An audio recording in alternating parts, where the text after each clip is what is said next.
as 70 semanas de Daniel falta uma semana, não é isso?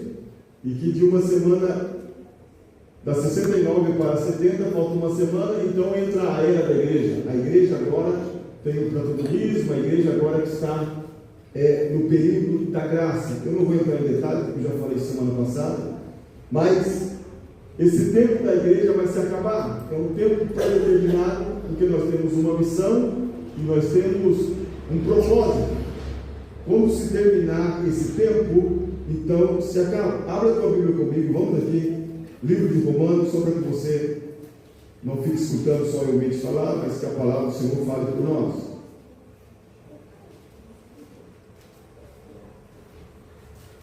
No capítulo 11 do livro de Romanos, no versículo 25, Paulo esclarece sobre isso que eu estou dizendo, né? Que a era da igreja vai se acabar e que Deus voltará outra vez a tratar com Israel. Capítulo 11, versículo 25 diz: não quero, irmãos, que ignoreis esse segredo, para que não se torne presunçosos, que o endurecimento veio em parte a Israel, até que a plenitude dos gentios tenha chegado. Então, nós temos um tempo determinado. Quando a Bíblia chama alguém de gentil, está falando de nós. Sim, os que são judeus, é o povo de Israel, que eu expliquei aqui. Todo judeu sim é israelita, mas nem todo israelita é judeu, né? É o que nós aprendemos semana passada. Então, aqui Paulo fala que o endurecimento do povo de Israel, até que a plenitude dos gentios tenha chegado. Que plenitude é esse? É esse tempo que nós estamos vivendo. Ou seja, para nós tem um tempo determinado. Nós, como igreja, temos um tempo determinado. E esse tempo determinado, ele vai se acabar. Esse é o tempo que nós temos para cumprir o ID de Jesus, para cumprir a vontade do Senhor, para cumprir o propósito de Deus. Porque esse tempo nosso vai se acabar. E dentro desse tempo que nós estamos servindo ao Senhor, Israel está ali. Olha o que diz no versículo seguinte. Se você continua lendo, Romanos capítulo 11, versículo 26, a palavra fala assim: terminando a plenitude dos gentios, quando tenha chegado esse tempo, assim todo Israel será salvo, como está escrito. Então Israel, irmão, olha aqui só para que você já entenda. Israel, ele é o relógio de Deus aqui na terra. Israel é o relógio de Deus. Nós temos que estar olhando o que está acontecendo em Israel, porque tudo que acontece em Israel são coisas que estão se cumprindo no mundo. Olha o que Jesus Cristo fala aqui. Deixa eu encontrar o versículo para vocês. Lá no livro de Mateus, no capítulo 24. O Senhor aqui, a partir do versículo 15, ele fala da grande tribulação. Sim? Algumas coisas que a gente tem que estar olhando. No versículo 25, o Senhor fala assim: prestai atenção, eu vos aviso antecipadamente. Depois o Senhor continua falando aqui, no capítulo 29, fala sobre uma aflição. No capítulo 30 ele fala sobre sinais que aparecerão no céu. Ele continua falando sobre, no versículo 32, esse é o versículo que eu quero. Então o Senhor fala aqui da sua vinda, do arrebatamento da igreja, que eu também especifiquei aqui. A gente não pode confundir arrebatamento da igreja com a vinda de Jesus. O arrebatamento do Senhor vai estar no ar e nós vamos ao seu encontro. A segunda vinda, o Senhor virá e colocará o pé nessa terra. No arrebatamento ninguém vai ver o Senhor a não ser a igreja. E na segunda vinda de Cristo todos os olhos o verão. Aí está a confusão de muitas pessoas. E no versículo 32 aqui o Senhor fala: aprendei agora essa parábola da figueira. Aqui, de quem Jesus está falando sobre figueira? Jesus está falando sobre a nação de Israel. Jesus está comparando aqui a nação de Israel com uma figueira. Então ele fala assim: aprendei agora esta parábola da figueira. Quando já os seus ramos se renovam e brotam folhas, sabei que está próximo o verão. Sabei que está próximo o fim de todas as coisas. É exatamente isso que Jesus está falando. Olhe para Israel. Israel é a figueira. Fica olhando o que está acontecendo em Israel. Então, em 1948, o que aconteceu? O povo judeu, os israelitas, tinha sido espalhado por toda a terra. Até 1948, né, tem aquelas perseguições, aquelas coisas todas, anos e anos atrás. Israel se espalhou por todo o mundo, tinha judeu por tudo quanto é lugar, mas eles não tinham território, eles não eram reconhecidos como uma nação. Em 1948, em um dia, Israel foi constituído uma nação, ganhou um território. É toda uma história que não vou perder tempo contando aqui, porque senão a gente vai ter que entrar na história, eu quero mais ficar aqui na Bíblia. Em 1948 se reúne lá as Nações Unidas e decretam que a partir de agora a nação de Israel é uma nação e volta eles para o seu território. Para que os irmãos tenham ideia, Israel, ele é um estado praticamente do tamanho do Sergipe. Não é um país grande, é um país pequeno. Um estado, ele é menor do que São Paulo, só para que você tenha uma ideia de Israel. E é uma nação super poderosa, e todos querem ele. Os muçulmanos querem Israel, Jerusalém, os católicos querem Jerusalém, os evangélicos, todo mundo quer Jerusalém. É o centro religioso do mundo. Não é Roma, é Jerusalém. Então, quando forma-se a nação de Israel, começa outra vez agora o povo israelita a ser considerado como uma nação. Aí se cumpre aqui, no capítulo, no versículo 32 do capítulo 24, o que Jesus profetizou antes que a nação fosse formada novamente, 2000 anos atrás, ou 1900 e poucos anos atrás. Jesus profetizou: olha, aprendei agora esta parábola da figueira. Quando já os seus ramos se renovam e brotam folhas, sabeis que está próximo o verão. Então a gente desde 1948 está olhando para Israel. Israel se constitui novamente uma nação, né? Muitas pessoas, muitos judeus que estavam espalhados pelo mundo voltaram para o seu lugarzinho lá, e Israel se tornou uma potência, irmão. A gente vai ver muitas guerras que aconteceram, várias guerras, e a mais famosa foi aquela guerra de 6 dias contra as nações que queriam destruir Israel. Ficaram sabendo através de inteligência, e antes que o inimigo bombardeasse Israel, Israel foi e bombardeou todas as nações, e o seu território expandiu mais ainda. É muito conhecida essa guerra dos 6 dias. Em 6 dias, Israel destruiu mais de 5 nações. Foi o mesmo que está acontecendo agora, semana passada, semana retrasada. Já faz muitos anos que Irã, para que vocês tenham ideia, irmão, e Irã, esse povo, não a população em si, mas os líderes xiitas, que são muçulmanos xiitas, eles querem e pregam a destruição de Israel, abertamente. Ensina isso nas escolas, falam para o outro: nós queremos borrar Israel do mapa. O desejo dele é borrar Israel do mapa. Isso já foi declarado constantemente. E alguns anos atrás, os Estados Unidos estavam pressionando o Irã, para o Irã tirar as bombas, porque eles estão enriquecendo urânio, e urânio, irmão, é a base-prima para fazer bombas atômicas. O urânio pode servir também para gerar energia, é uma fonte de energia. Só que, na verdade, eles estão querendo formar bombas atômicas. Então, eles têm túneis subterrâneos onde estão enriquecendo urânio para formar, para criar várias bombas atômicas. E qual que é a ideia dessas bombas atômicas? Destruição total de Israel. Isso já foi pregado e todo mundo sabe disso. Então, Israel, vendo que eles não estavam fazendo caso para os Estados Unidos e para as nações da OTAN, que está em França, Inglaterra, Alemanha, pressionando o Irã para parar. Agora imagine, irmão, na mão de terrorista uma bomba atômica. Que doideira seria essa? E ademais pregando: quando nós estivermos, nós vamos destruir Israel, vamos borrar Israel da face da terra. É o sonho deles. Então Israel, sabendo disso e vendo que eles estavam enriquecendo cada dia mais, eles foram lá antecipadamente e destruíram, não as usinas de urânio, porque se destruísse as usinas de urânio, contaminaria toda a população. Então eles foram destruir os meios pelo qual eles podiam lançar essas bombas. Então esse bombardeio de Israel, não se engane pela mídia que está falando aí, foi o mesmo que aconteceu na guerra dos 6 dias. Antecipadamente Israel vai destruir os seus inimigos para eles não serem destruídos.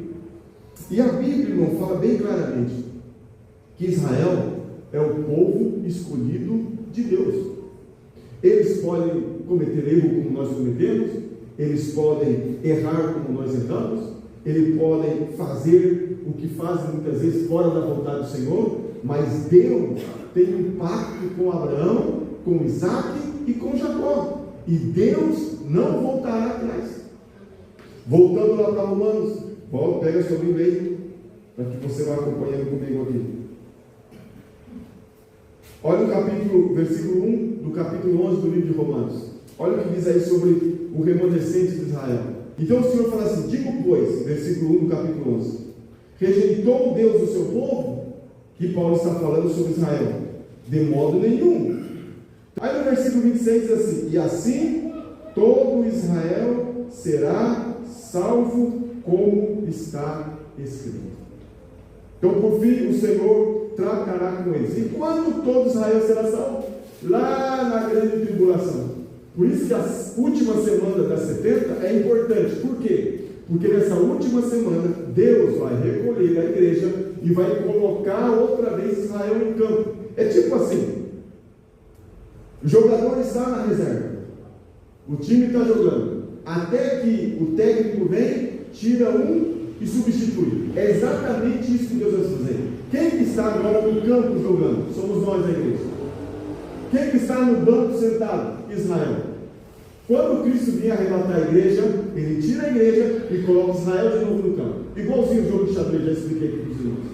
E diz a palavra que no fim, e assim todo Israel será salvo, como está escrito: Deus virá, o libertador desviará de Jacó. Então, olha o versículo 29. No versículo 29 diz assim: pois os dons e a vocação de Deus são irrevogáveis. Israel, ele é o relógio de Deus, ele é a figueira, e quando a gente começa a olhar para o que está acontecendo em Israel, a gente começa a entender como é que está movendo-se Deus. Irmãos, outra coisa também que eu queria chamar a atenção dos irmãos sobre Israel, é que nesse exato momento Israel está em guerra com o Irã. E o Irã é a antiga Pérsia, como vocês sabiam, ou vocês, se não sabiam, estão sabendo agora. E Irã, ele é o único país ali que eles não são árabes, eles falam outra língua. As outras nações que estão no meio ali entre Irã, que é Iraque, que é Jordânia, que é Arábia, eles são todos países árabes. Irã não é. Persa, eles falam outro tipo de língua. Está dentro do contexto da história. Dali, irmão, daquela região, começou toda a raça humana. Por ali está o Éden perdido, aonde Adão foi colocado lá dentro. E todo aquele povo que está ali, foi por onde começou, Deus, a história da humanidade. A salvação veio do povo judeu, diz a palavra. Nós somos salvos porque eles rejeitaram. Então a salvação chegou a nós através do povo judeu. Ali todos os eventos que estão no livro de Apocalipse e no livro de Daniel está concentrado naquela região do Oriente Médio. Todos os eventos. Não está aqui na América do Sul, não está na África, está todo naquela região do Oriente Médio. Fala sobre o rio Éufrates, que vai se secar, para os exércitos do mundo chegar a guerrear com Israel. Esse é o tema que nós vamos chegar lá na frente. E eu estava estudando um pouquinho sobre o rio Éufrates, você também pode entrar na internet e ver isso aí, que o rio Éufrates realmente tem lugares que já está secando. E isso foi profetizado há anos atrás, que os reis da terra usariam o leito do rio Éufrates para ir até Israel. Mas você pergunta, como que um rio imenso, tão grande como o rio Éufrates, pode secar? Quando se profetizou isso, com certeza alguém falava: esse homem está louco. E hoje, muitas cidades que foram cobertas pelas águas do rio Éufrates estão surgindo novamente. Segunda coisa que a Bíblia fala que vai acontecer em Israel, que é sobre o Monte das Oliveiras, diz a palavra que o Monte das Oliveiras vai ser o lugar onde Cristo, na sua segunda vinda, ele vai colocar os pés sobre o Monte das Oliveiras, e o Monte das Oliveiras vai se abrir em 12. Uma banda para um lado, uma banda para o outro, e o povo de Israel vai se refugiar entre esse monte partido ao meio. Se você vai lá na internet de novo, busca um pouquinho na arqueologia, estão dizendo que uma construtora queria construir uns hotéis no Monte das Oliveiras, e foi proibido, sabe por quê? Porque o Monte da Oliveira está fendido ao meio. E as coisas, Deus está tremendo, né? Está fendido, a sua estrutura está fendida bem ao meio. Ou seja, tudo está mostrando que as coisas vão indo para se cumprir a palavra. Lá no livro de Zacarias fala sobre isso, que o Senhor pisará sobre o Monte dos Oliveiras, o Monte dos Oliveiras vai partir ao meio, e o povo de Israel vai se refugiar entre as bandas dele. E o Senhor, então, eliminará os inimigos de Israel. Muitas coisas nós devemos estar atentos. Nunca se falou tanto sobre guerra como hoje em dia, sobre epidemias, sobre terremotos, sobre maremotos, e quem sabe você diz assim, mas é que hoje nós temos internet, as coisas são muito rápidas. Não, irmão, é que sempre teve, mas nunca nessa escala tão elevada. Por que eu estou falando isso para vocês, Israel? Porque agora, como está em guerra, muitas pessoas começam a dizer, não, agora Jesus Cristo vai vir. Não, guerra sempre teve. Não. O que o Senhor nos ensina? Vamos lá para o livro de Mateus capítulo 24. Mateus capítulo 24, o Senhor nos ensina algumas coisas aqui. Vamos lá.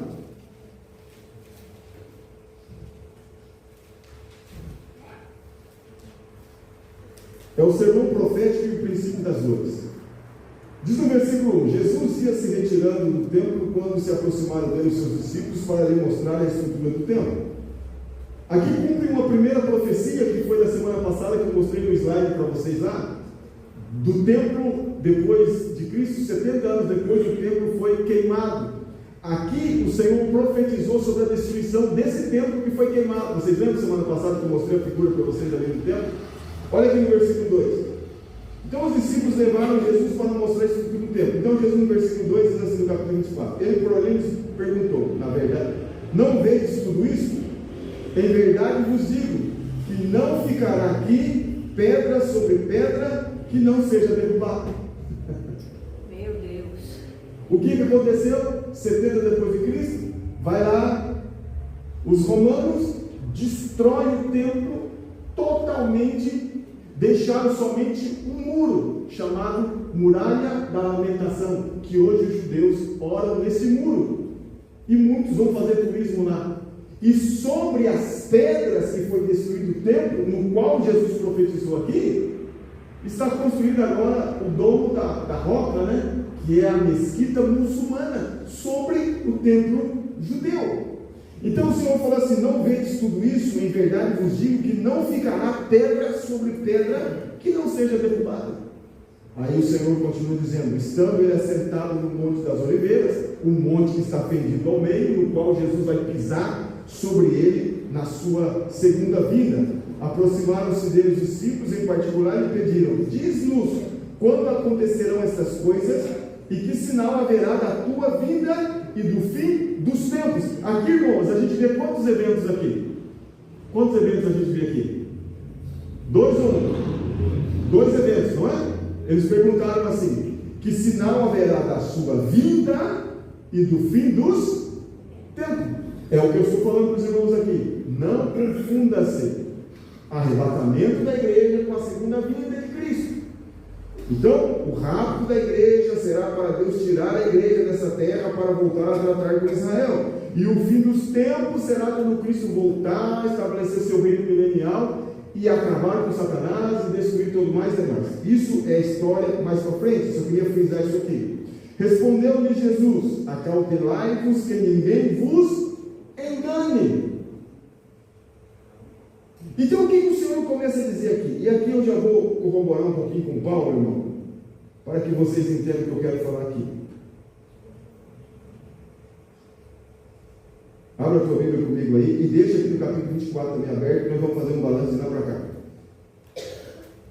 Capítulo 2, e o versículo 3 de 2 Tessalonicenses. Vamos. O que diz aqui no capítulo 2 Tessalonicenses 2, versículo 3? Quer dizer, quem achar, leia para mim, por favor.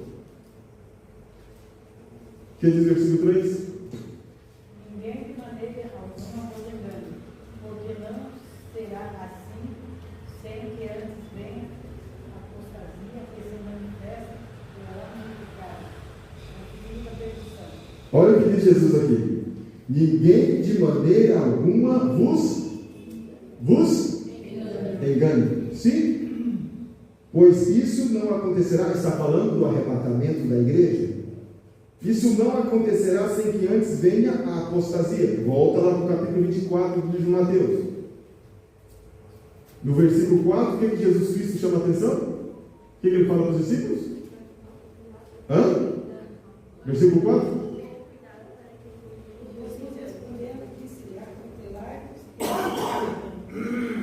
Tome cuidado para que ninguém vos...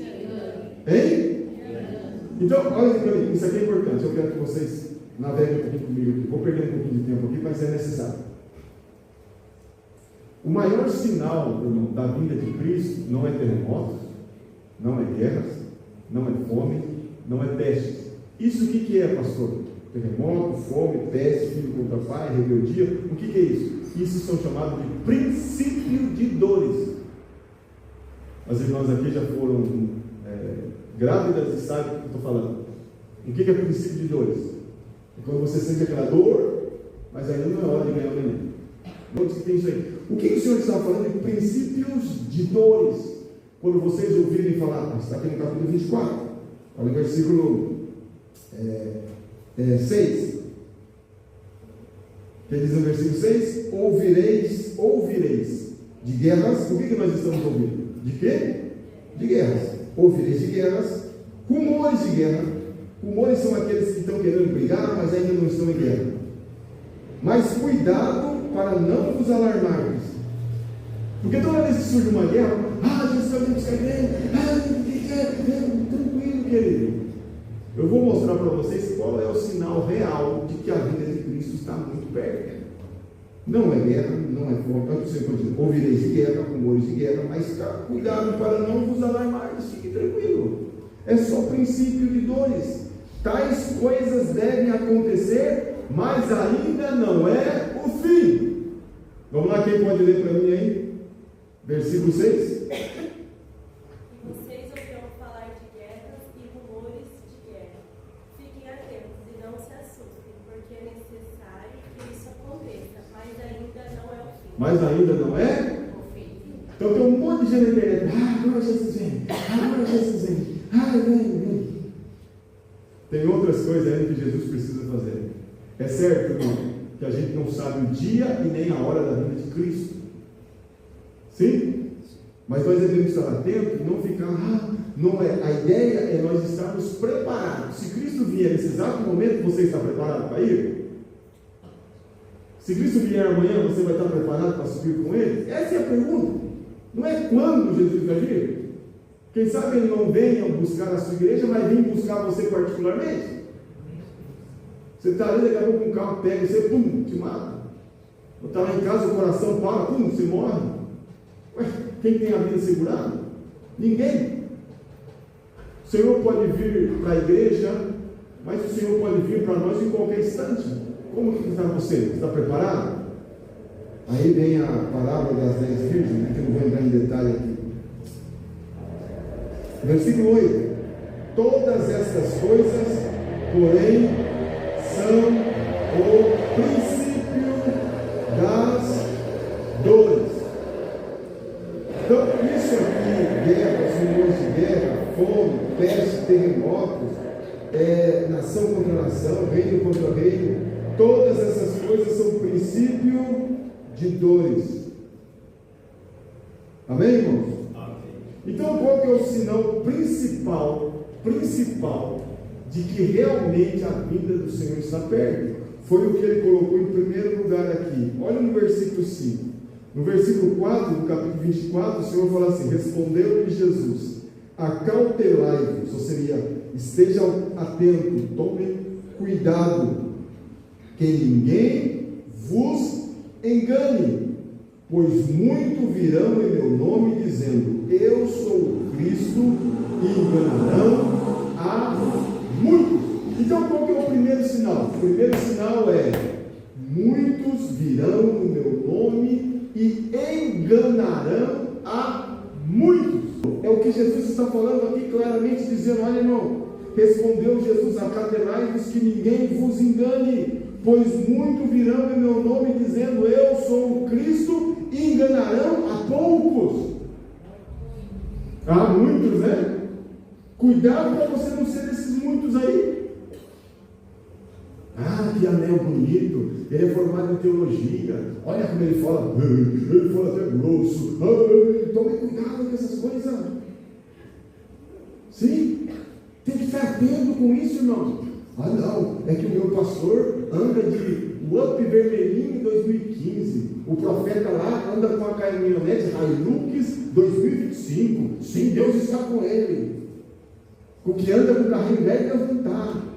A ponto de eles dizerem assim, olha, sabe uma coisa? Se você está doente, se você está na miséria, é porque você não é filho de Deus. Porque os filhos de Deus sempre estarão andando por cima e nunca por baixo. Onde que ele tirou isso da Bíblia? E as pessoas aplaudem, e dá dinheiro. Tem gente que na igreja dele não dá nada, mas fala que o profeta fulano vem, ele pega até o 13º dele, 2 meses de salário e dá para o profeta. Mas para a igreja não. Para a igreja fica inventando coisa.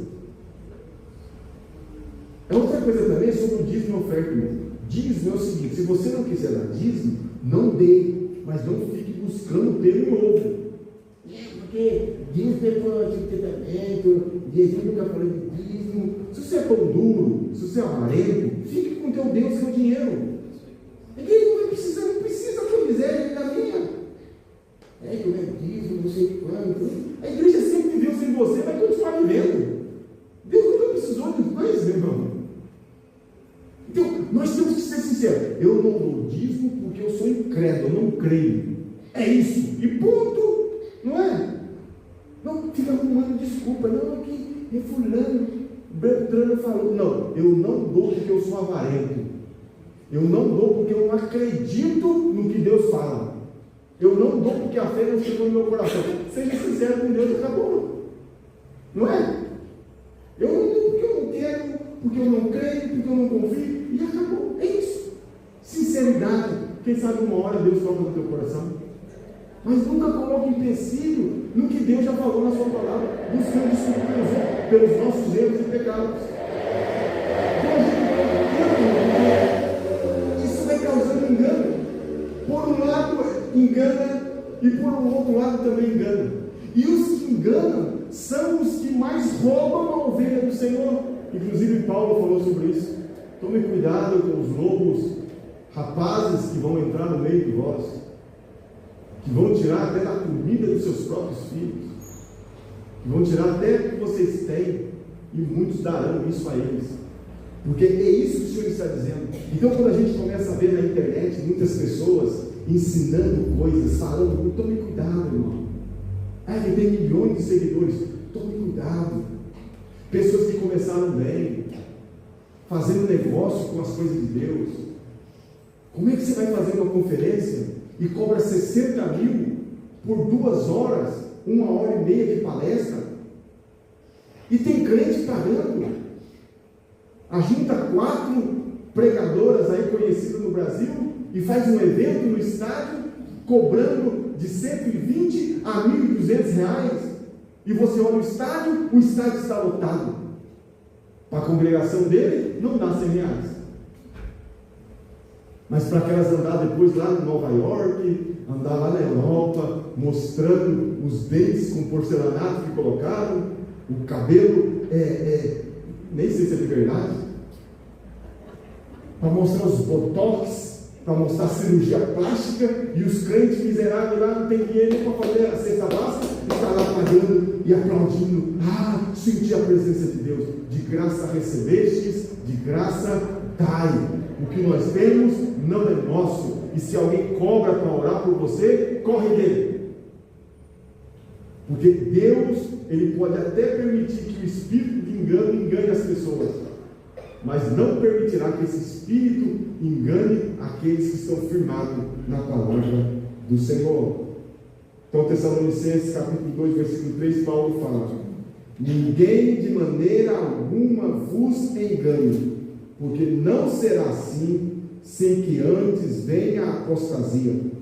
Paulo alerta que antes do arrebatamento haverá um desvio em massa da fé verdadeira, falsos mestres, heresias, corrupção doutrinária se espalhariam. Vamos lá, 1 Timóteo capítulo 4, está aí depois de Tessalonicenses. Timóteo capítulo 4, versículo 1 e 2, se encontrar, leia para mim. 1 Timóteo capítulo 4, versículo 1 e 2, quem encontrar, leia, por favor. Ora, o Espírito afirma expressamente que nos últimos tempos alguns apostarão da fé, por obedecerem a espíritos enganosos e ensinar-nos de demônios. Olha que lindo, quase que eu estou vendo aqui. Pela hipocrisia dos que falam mentiras e que têm a consciência cauterizada. Então, olha o que diz a palavra. O Espírito com letra maiúscula, está falando do Espírito Santo. O Espírito, porém, expressamente diz que nos últimos tempos alguns apostatarão da fé. Deixa eu falar para vocês aqui o que é apostatar da fé.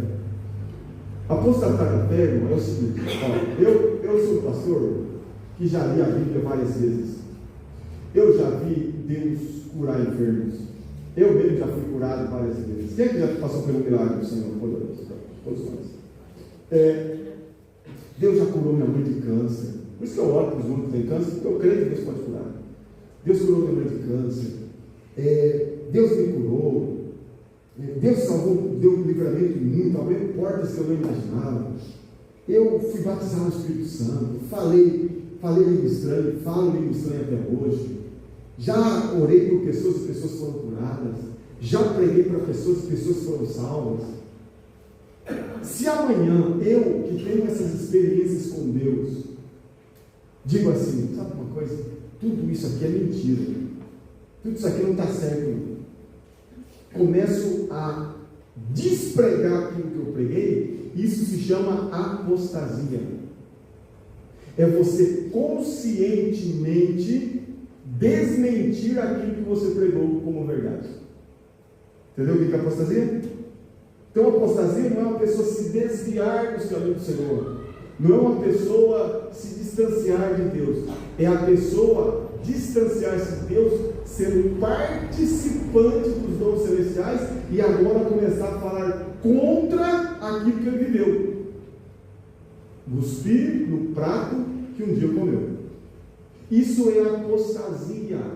É você conscientemente desaprovar aquilo que você provou. Então o Senhor fala assim: olha, é necessário que Paulo diz, 1 Timóteo capítulo 4, versículo 1, nós vamos dizer: Espírito, porém, expressamente diz que nos últimos tempos, quais são esses últimos tempos?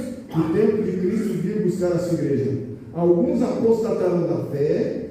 E por que eles se apostatarão da fé, irmãos? Eles apostatarão da fé porque eles darão ouvido a espíritos enganadores e a doutrinas de demônios. Uau! E isso, Jesus, usando Paulo, está falando para quem? Está falando para crentes maduros. Que com o decorrer do tempo, irmão, a gente começa a deixar a palavra de Deus. A gente começa a abandonar a oração. Já não precisa orar tanto como se orava. Já não precisa ler tanto a Bíblia como se lia. Você está se tornando um beato de igreja, não sai de igreja, e que é igreja, e tudo é Deus, e tudo é aleluia, e tudo é glória a Deus, e tudo. Não. E tem que tomar cuidado, porque esses espíritos enganadores, eles vão começar a ir contra os. E a Bíblia fala que esse espírito de engano, se possível, enganarão até os próprios escolhidos de Deus. Ou seja, ninguém está isento. Então é tempo de nós voltarmos à palavra. Diz aqui, olha, que eles começarão, alguns apostatarão da fé, dando ouvido a espíritos enganadores. Você, um dos maiores sinais da vinda de Cristo, que a vinda de Cristo está perto, é o aumento de falsos profetas enganadores. E diz que muitos começarão a dar ouvido a doutrinas de demônios. Uau! Só que não é aquela doutrina dizendo assim, pega uma vela, uma farofa e vai bater uma tabaca lá no centro de macumba. Não é isso aqui. Porque nenhum crente consciente ele vai fazer isso. Que doutrinas de demônios são essas? São doutrinas camufladas, que parecem que são de Deus, mas não são. Entende?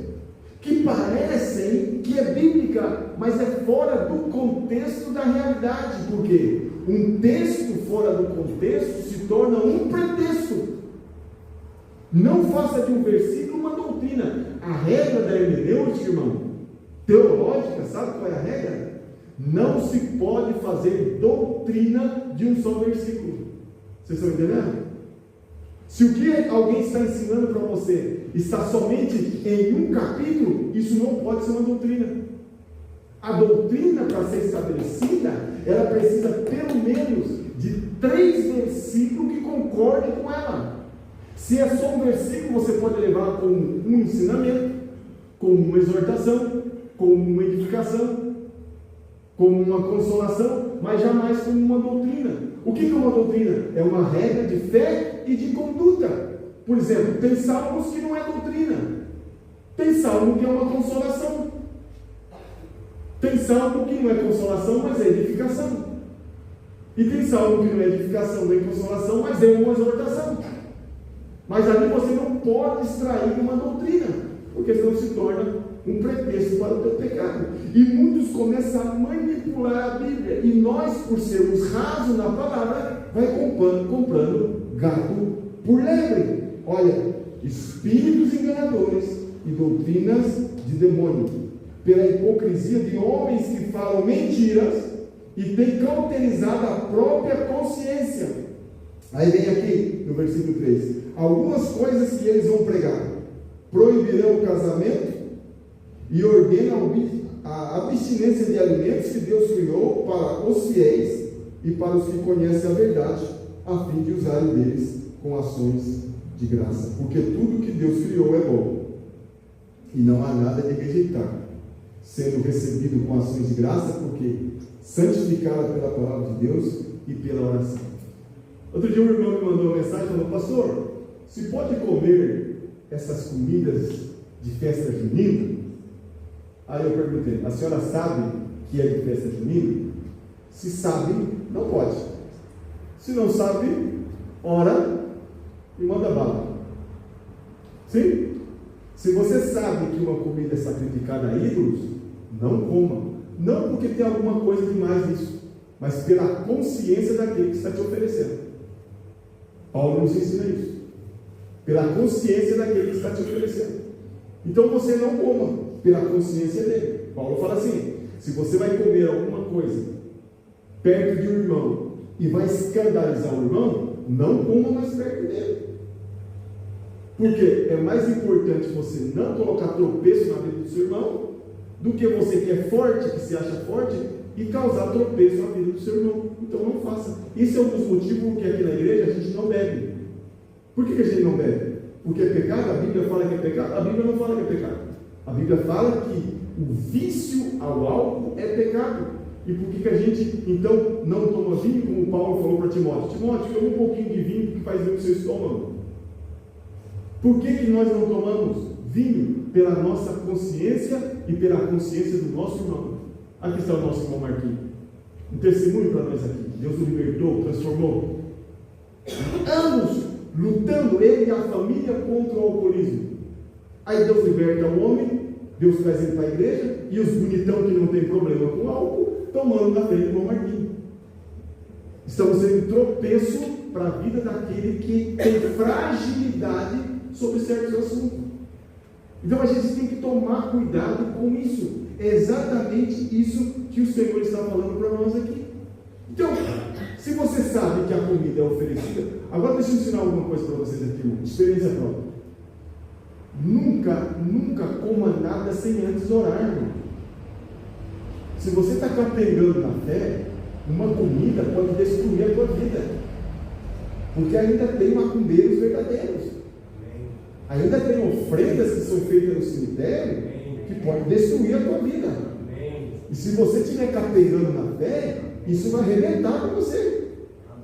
Eu lembro, já contei para você, vou repetir uma vez, só para corroborar o que eu estou dizendo aqui. Na minha casa lá em Taubaté, era tudo molequinho, eu e meu Elias.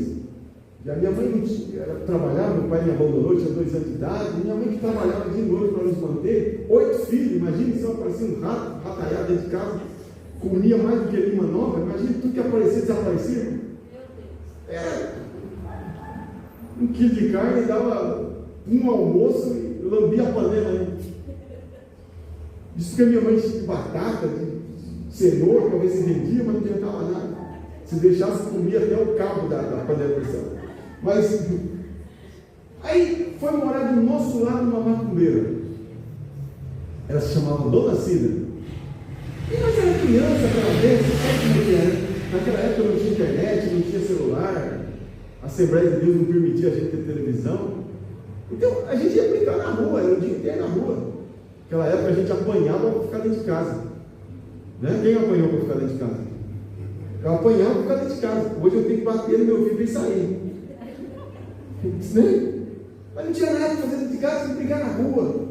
E a gente pisava nas plantas da Dona Cida, jogava bola no portão dela, e ela furava umas bolas nossas. Aí de repente a Dona Cida mudou com a gente. A Dona Cida agora já não xingava mais, já não brigava. Começou a dar comida para a gente. Aqueles bolão bonitos, sabe aquele bolão que eu ganhei de cenoura outro dia, que puta bolão. Juro, o nome de um bolo desse tamanho. Eu estou gostando, irmão. Tem uns irmãos que me esperam ali na porta. Um traz doce de abóbora, outro traz queijo, outro traz bolo de cenoura, só coisa boa. Aí, obrigado, irmão. Que bênção, estou muito feliz. E aí eu já tenho obrigação de orar mais por vocês aí. Não é que eu não oro por todos, mas esse que me deu, eu oro mais. Assim. Não tem como esquecer que eu estou falando, meu Deus, nem só aquele irmão. Então, a Dona Cida chegava com aqueles bolão assim. Só que a minha mãe me ensinou assim: nunca coloca nada na boca sem trazer para eu orar. Aí chegava o bolão, levava lá, minha mãe perguntava: quem te deu? Dona Cida. Ela colocava: Senhor, repreende todo mal, joga por terra, os meninos vão comer agora. Você sabe, Senhor, que eles comem mais do que lima nova. É uma bênção, eu não sei quem mandou, o que tem aqui, Senhor, mas abençoa. Pode comer. Destruiu o bolão dele. E saía para a rua comendo. Obrigado, Dona Cida. E a Dona Cida esperando ele morrer, porque ela levava no macumbeiro, fazia um trabalho, trazia o bolo para a gente comer, porque ela queria matar os meninos para minha mãe ir embora, para ela comprar a casa da minha mãe. A minha mãe não queria vender. Sabe quantos anos o diabo deu comida para nós? 4 anos. 4 anos o diabo levando comida lá em casa. Um dia ela entrou num problema muito sério, tão sério que o macumbeiro não pôde ajudar, que o demônio não pôde ajudar. Sabe onde ela foi? Foi lá em casa. Chamou minha mãe e falou: Dona Raimunda, eu quero urgentemente que a senhora ore por mim.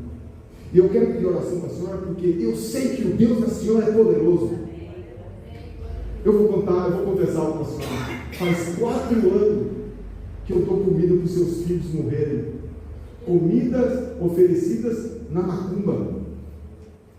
E esses macumbeiros, Dona Raimunda, já fizeram outros trabalhos para mim e eu consegui destruir famílias. Mas a senhora eu não consigo. Então eu quero que a senhora ore por mim e eu quero aceitar essa Jesus que a senhora está pregando. Então a oração ela muda a estrutura. Satanás fala assim: contra isso eu não posso. Eu lembro de um irmão que contou um testemunho que ele, sabe que os macumbeiros eles precisam de osso de cadáver, precisam de terra de cemitério, né? Eles pegam o osso do cadáver, rapam o osso, faz lá uns negócios lá, dá para as pessoas beber, joga no mandinga, faz aquelas coisas todas. E disse que a pessoa foi lá e o macumbeiro falou assim: olha, vai lá, eu preciso de um osso do cemitério. Como é que eu consigo? Sei lá, pula o cemitério, compra o coveiro lá, faz alguma coisa. Mas para isso dar certo, você tem que trazer um osso de tal tumba que está lá no cemitério. Aí ela conversou com o coveiro, de noite saltou lá e foi violar a tumba. Quando foi violar a tumba, o espírito maligno veio e falou assim: nessa tumba não a toque. Mas por quê? Porque aí está dormindo uma serva daquele lá de cima. Os ossos dela estão aí. Eu não posso tocar nos ossos dela. Você está entendendo? Então, quando você tem Deus na sua vida, não tem mandinga e não tem encantaria. Aprenda a orar antes de dormir, aprenda a orar antes de sair, aprenda a orar ao comer, aprenda a orar a beber, aprenda a orar em todo o tempo, porque você não sabe os perigos que nós passamos. Mas diz a palavra que o anjo do Senhor acampa ao redor daquele que o teme e o defende. Então, irmãos, só para terminar, tome cuidado com esses falsos mestres, com esses falsos apóstolos, com esses falsos profetas. Esse é um dos maiores sinais da vinda de Cristo. Semana que vem, irmão, eu vou tratar sobre esses assuntos aqui. Eu dei essa pequena introdução para a gente, mais ou menos, ir se acertando onde nós queremos aqui. Nós vamos falar um pouquinho sobre a estátua do Nabucodonosor, que está lá no livro de Daniel. Vamos falar sobre as bestas, que também está lá no livro de Daniel. E vamos fazer uma comparação entre Daniel e Apocalipse. Isso, meus irmãos, que não se pode entender bem Apocalipse sem entender bem Daniel. Então nós vamos um pouquinho lá em Daniel, falar um pouco sobre a estátua, o que simboliza, o que significa, em que tempo nós estamos vivendo dentro dessa visão que Deus deu a Nabucodonosor e também a Daniel, e como nós podemos fazer uma comparação com os selos, com as taças e com os juízos de Deus para com Israel e para com toda a terra. Vai ser muito bom e com certeza Deus vai edificar muito a sua vida. Coloque-se de pé, vamos louvar e agradecer a Deus nesta noite. Você que trouxe o seu dízimo e a sua oferta, não vá para a sua casa sem ofertar e dizimar na casa do Senhor. Tome cuidado, então, irmãos, com palavras. Leia as Escrituras, não seja preguiçoso para com essa palavra. Essa Bíblia que eu ganhei de um irmão aqui na igreja, uma Bíblia muito boa, Thompson. Você pode adquirir uma boa Bíblia,